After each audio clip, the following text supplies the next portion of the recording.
What is a history fact that is so stupid it doesn't seem real? Not one but two kings of France died by smashing their heads on the top part of a door lintel.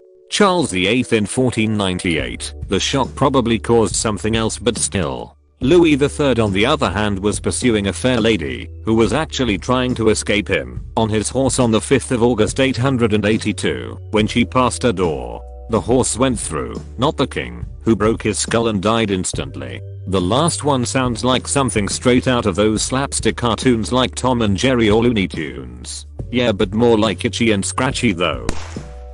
How the Berlin Wall fell. In order to calm mounting protests, GDR officials decided on loosening travel restrictions between East and West, not open the border completely. Notes of the new rules had been handed to a spokesman who hadn't had time to read them before the press conference. Private travel outside the country can now be applied for without prerequisites, he said. Surprised journalists clamored for more details. Shuffling through his notes, he said that as far as he was aware, it was effective immediately. In fact, it had been planned to start the next day, with details on applying for a visa. But the news was all over television and East Germans flocked to the border in huge numbers. As the border became inundated with East Berliners wishing to reunite with family and or escape the GDR, border guards became overwhelmed, and with no orders to either shoot upon the crowd or open the gate, only a handful of guards facing hundreds and thousands of citizens, rather than fire and create a stampede and potentially kill hundreds, the head of the guards decided to give the order, open the barrier. What came next was a spontaneous chain reaction, with Berliners on both sides arriving at Checkpoint Charlie to celebrate this momentous event and to demolish the wall. So basically an ill-prepared functionary made a flippant remark and a border guard captain unable to get orders on how to proceed led to one of the most defining moments of the late 20th century in Europe. Incredible fact, and should be higher on the list. I'm dating myself by admitting this, but my father made me stop playing to watch the occasion on the news. He said it was important, and I still recall snippets of the footage. I was whisked out of the bath to be shown the footage. During 1774, Frederick the Great of Prussia had a free potato policy to help the people through the famine. A lot of people initially rejected the potatoes, and so he had guards feign patrol of the potato fields, so they looked more valuable and people would steal them in the night. Even though they were totally free, they felt guilty, so they turned themselves in, not knowing it was Free Potato Day. Can't do the time, don't do the crime. Tycho Brahe, an astronomer, had a pet moose. That moose later died from a fall down the stairs because it was wasted. Everything about Tycho Brahe is amazing. His nose was cut off in a duel and replaced by a prosthetic made out of gold. He died when his bladder exploded because he drank too much alcohol. He had a friend, Jep, who he believed was a psychic dwarf. He was one of the wealthiest men in Denmark and owned a private island which housed his observatory before he went into exile after a spat with the 11-year-old king. I like to think that Jep was actually like an inch shorter than Tycho, but Tycho just kept insisting he was a psychic dwarf, and now that's all that anyone knows about Jep. During WWII, Germany converted and armed a passenger cruise liner, the SMS Cap Trafalgar, into a cruiser and sent to the Atlantic Ocean to disrupt British shipping. Off the coast of Brazil though, when they received word that a British ship was coming to flush out German ships disrupting British shipping, the SMS Cap Trafalgar decided to disguise itself as another ocean liner turned cruiser, the HMS Carmania, so that they wouldn't be shot at. The British ship that came to deal with the SMS Cap Trafalgar was the HMS Carmania, which promptly sunk the fake one. That sounds like my kind of luck.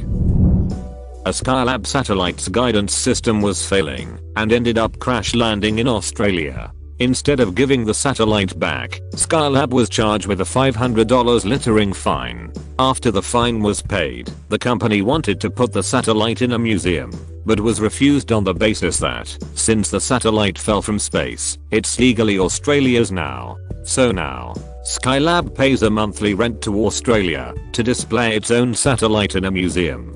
But like, couldn't they just not? NASA is likely interested in keeping things sweet with Australia. There's a lot of space for satellite dishes and equipment in the outback. King George II was so constipated while he was taking a crap his heart actually physically burst. Henry VIII ate so little fiber that he needed a doctor specializing in enemas so he can poop. George IV basically ate himself to death. He had such bad gout from a lifetime of indulging in meat and wine that by the end of his life, he needed 100 drops of laudanum to get him through breakfast. Dude eventually pooped himself to death after a violent bowel movement caused a massive intestinal bleed. While we are at it, Edmund II of England died on the toilet when an assassin stabbed him in the ass from the under the latrine pit he was sitting on. King Jing of Jin, spring and autumn period, China, accidentally walked into the open air cesspit of a toilet and drowned. I'm impressed at how well versed you are on this topic. A prominent Roman politician, Publius Clodius Pulcher, dressed as a woman to infiltrate a woman's only religious ceremony in a futile effort to seduce Julius Caesar's wife. Not surprisingly, his plan didn't work. Charges were pressed and caused a very public legal battle for the next 2 years. At the insistence of his wife, none other than the famous Cicero came to prosecute the case. Despite the overwhelming evidence against him, Crassus, yes, the same Crassus of the first triumvirate and richest person in Rome at this point, bribed the jury and Pulcher was acquitted. In the meantime, Caesar divorced his wife over the affair. Surprisingly, though, this didn't tank Pulcher's career. Instead, it strengthened his alliance and he became a rather prominent politician. Once he gained more power, he was able to pass a law L, which retroactively applied to Cicero, banishing him from Rome and allowing the state to confiscate or destroy his property. While political enmity was present, much of it was also revenge. This isn't all. He also employed street gangs to do his bidding. They'd gather at opposing politicians' speeches and heckle them. They'd blockade roads, so politicians couldn't make it to an important vote. They'd rough up people they didn't like. Another opposing politician, Milo, didn't care for this up and brought up his own street gangs. The difference was that Milo's gangs were trained by gladiators. General street violence erupted in the streets of Rome. The street violence caused 2 delays to important elections and eventually Milo caused the death of Pulcher in scuffle. When placed on trial, Milo had none other than Cicero, now returned from exile, be his defense lawyer. Despite his best efforts, Milo was exiled. Hold up. You write all that, but somehow leave out the part where Clodius's supporters broke into the Senate house with his body and held the funeral service there. Then they burned the whole thing down around him. So 4 years after the Senate didn't have a meeting house of its own. You know how basically every depiction of Julius Caesar has him getting killed inside the Senate house. Didn't actually happen because Rome's Senate didn't have its own building until after Caesar died. They were meeting inside a theater and had been for years. All because Clodius's fans went nuts. Inside a theater which housed a giant statue of Pompey, no less. The guy that my username was named after, King Alfred, pushed back the invading Viking armies and then revolutionized the educational system, social system, legal system and like a dozen other things. There's a reason he's called Alfred the Great. He was also very famously yelled at by an old lady because he was too busy plotting a military campaign to watch the cakes that she had in the oven. I just find it silly that one of the greatest monarchs in English history was yelled at by an old lady for the same kinds of trivial things that people have been angry at each other over forever. It's an odd juxtaposition. I wonder how many times he was told to watch the cakes and how many times he said he would actually watch them and not just millimeters med the lady before he was yelled at. Also, if he replied with a millimeters mm, he should not have been yelled at, as he did not hear the request to watch the cakes, nor did he agree to watch the cakes. Well, no, because he should been actually listening, not pretend listening. Adolf Hitler had many physical ailments, many of which are known. He had in particular severe stomach cramps and also bouts of insomnia, so his quack doctor, Theodor Morell, in his infinite wisdom, gave Hitler sleeping pills and laxative, resulting in very severe gas problems. His gas problem was more related to his diet. During the war he was on a very poorly constructed, mostly vegetarian diet and, well, you can only have beans and lentils in a stew so many days in a row before you start with bad gas. Man was crazy picky. Although I could go on a year-long speech about moral and all his stuff. Man is confusing as all get out with all the stuff he did, and is actually an interesting window into how the whole Nazi regime actually worked. Dude sounds like some kind of food Nazi. The Great Pig War, aka the Sichuan boundary dispute, between the US and UK/Canada lasted 7 whole years. At maximum belligerence, the order of battle included 2,600 ground troops, 5 powerful ships of the line, and nearly 100 cannon. But fortunately, the combatants never actually got around to doing much combating. In fact, the only recorded injury was a Royal Marine who got hit in the eye by a rock thrown from the American trenches. He was shipped to a nearby military hospital, recuperated, and eventually rejoined his unit. Most of the opposing troops' energies were spent sneaking across the lines to each other's outposts to play cards, swap stories, and to trade American tobacco and fresh food for Navy rum swiped from the British quartermaster's stores. Generally acknowledged as the best war ever. Don't forget to add that the inciting factor was a pig from the British camp getting into the American camp's garden, upon which it was shot. Hence, the Pig War. Was it camps? I remember reading it was just a couple farmers who escalated their dispute to the government. The Titanic lookouts did not have binoculars. It was believed they had accidentally been left in Southampton, but they were locked in a safe on board. It's better than that. The binoculars were in a locked locker on board and everyone knew it. The keys were accidentally taken by a guy who got transferred to another ship a week earlier. The Titanic was a whole comedy of errors. A fire had broken out in the boiler room earlier, and instead of postponing the trip for repairs they simply turned the ship around to hide the burned hull. They used the old-fashioned rivet method instead of welding. There was insufficient lifeboats for the number of passengers, and the extras were stashed in hard-to-reach places. With everything that went wrong even before launch, I wouldn't be surprised if the people in charge had intended for the ship to sink.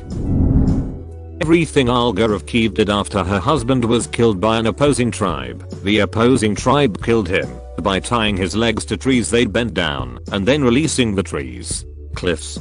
Buried 20 men alive. Burning another 20 alive after she lured them into a bathhouse. Slaughtered 5,000 of the opposing tribe soldiers after she'd gotten them persuaded.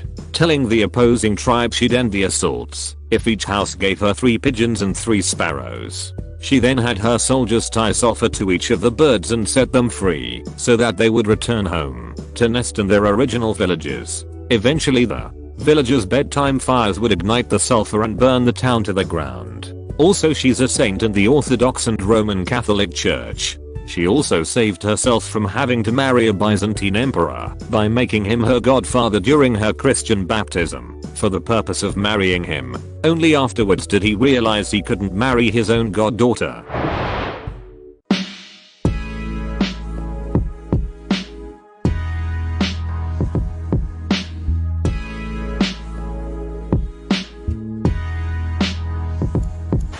Just off the top of my head. 1. King Henry I died from eating a giant plate of lampreys, roughly a type of small eel, roughly too fast. 2. Then American Vice President Andrew Johnson was so wasted at his vice presidential inauguration that he could not swear the new Congress in and rambled incoherently during his acceptance speech.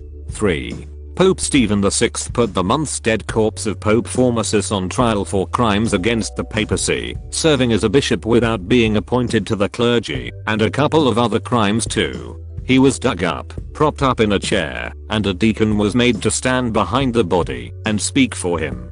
Formosus was found guilty and punished by having his fingers chopped off and buried in an unmarked grave. Then he was dug up and thrown into the Tiber River, but the conviction was annulled by a later pope and reinstated by one of that pope's successors. Roughly, I believe Formosus is still considered guilty.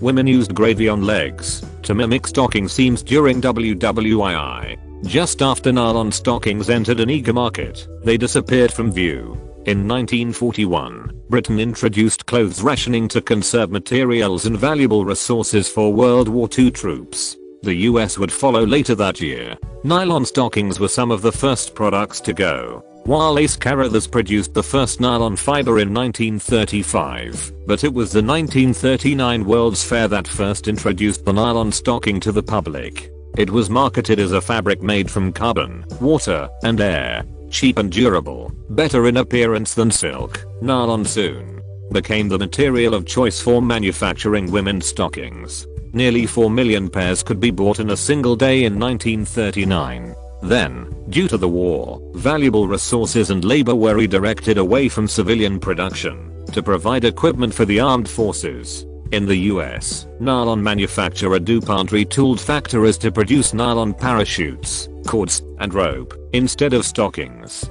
Soon, a stockings black market flourished. Wartime propaganda machine instructed women not abandon standards of dress. This might be bad for morale.